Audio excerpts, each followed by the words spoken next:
प्रिय मैत्रिणींनो, तुम्हाला माझ्या जीवनातल्या काही आठवणी सांगते. त्या तुम्ही शेवटपर्यंत ऐका. पूर्वी सासूबाई खूप कडक असायच्या पूर्वीच्या काळामध्ये. आता नाही, आता सुनेला भ्यावं लागतं आहे सासूने. पहिले सासूबाई माझ्या लई कडक होत्या. माझं लग्न झालं.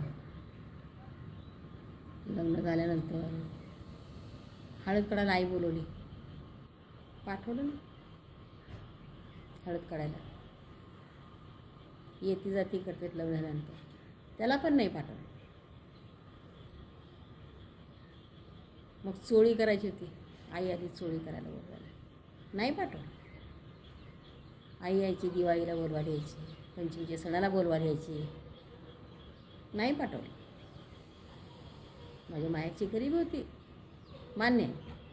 पण शेवटी माहेरी जा वाटतं का नाही लेकीला, पण नाही पाठवलं मला माहेर. मला माहेरच माहिती होऊन दिलं नाही. एक दिवससुद्धा मला माहेरी पाठवलं. फार मी हाला दिवस काढले. खूप खूप माझ्यासारखा त्रास कोणी नाही सहन केला. भयंकर त्रास होता मला, पण मी टक्कर दिली त्या त्रासाला सुद्धा. हार मानली नाही मी. आलेल्या संकटाला तोंड दिलं. 3 मुली झाल्या. 3 मुली झाल्यानंतर सोबत कोण येणार नाही. एकटी जा, एकटी ये. 3 मुली झाल्यानंतर ते पण 4 दिवस जायचं. किती? 4 दिवस माहेरला जायचं. 3 पोरी घेऊन ओढत जायचं. सोडायला कोणी येत नव्हतं, न्यायला कोणी येत नव्हतं. लोक विचारायचे, 3 लेकरं घेऊन एकटीच आली, सोबत कोण आलं नाही तुझ्या, विचारायचे. वाईट वाटायचं मला, खूप वाईट वाटायचं. त्या पण दिवसाला मी तोंड दिलं. अप्रूप वाटायचं माहेर म्हणल्यानंतर मला. खूप अप्रूप वाटायचं. पाठवत नव्हती माहेरला. माहेरची पण गरीबी होती. आई यायची बोलवायला, पण पाठवत नव्हती कुठल्या सणाला. बाळंतपणाला पाठवलं नाही. तिन्ही बाळंतपण इकडंच केले. माहेरी पाठवलंच नाही कशाला मला. वाईट वाटायचं. माझी आई रडायची. लोकांच्या पोरी माहेरला आले की माझी आई रडायची. माझ्या पोरीला माहेरला पाठवत नाहीत म्हणून. खूप रडायची माझी पोरीला माझ्या माहेरला पाठवत नाहीत म्हणून. आई बोलायला आली तरी पाठवत नव्हती माहेरला. असे मी दिवस काढले.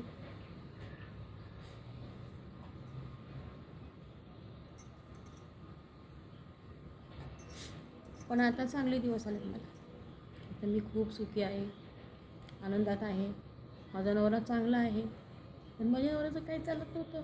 पहिलेचे लोक कसे होते, चालत होतं का पहिल्याच्या लोकांसमोर? काय बोलायची सुद्धा टाप नव्हती माझ्या नवऱ्याची. माझा नवरा चांगला होता, पण चालत नव्हतं. काय बोलायला भाग नाही, काय असं होतं. चालत नव्हतं माझ्या नवऱ्याचं काय. माहेरी जाऊ दे म्हणलं तरी भांडण करायचं असं. पण आता माझा नवरा खूप चांगला आहे. मला कुठं पण जायला अडवत नाही आता. मी खूप फिरते आता, भरपूर फिरते आता मी. जेवढं मला लग्नाला पाठवलं नव्हतं ते 4 पट फिरते आता मी. भरपूर फिरते. 4दा मी यात्रा केली. आता कुठं पण जायला मला मोकळी आहे. माझा नवरा म्हणतो जा, तुला आधी फिरायला मिळालं नाही, कुठं जायला मिळालं नाही, आता जा म्हणतो माझा नवरा. मला नवरा कधीच अडवत नाही मला जायला. मी आता खूप सुखी आहे. आधी मी खूप त्रास काढला, भयंकर त्रास काढला. माझ्यासारखा त्रास असा कोणीच काढला नाही. आता मी खूप सुखी आहे, आनंदात आहे मी आता.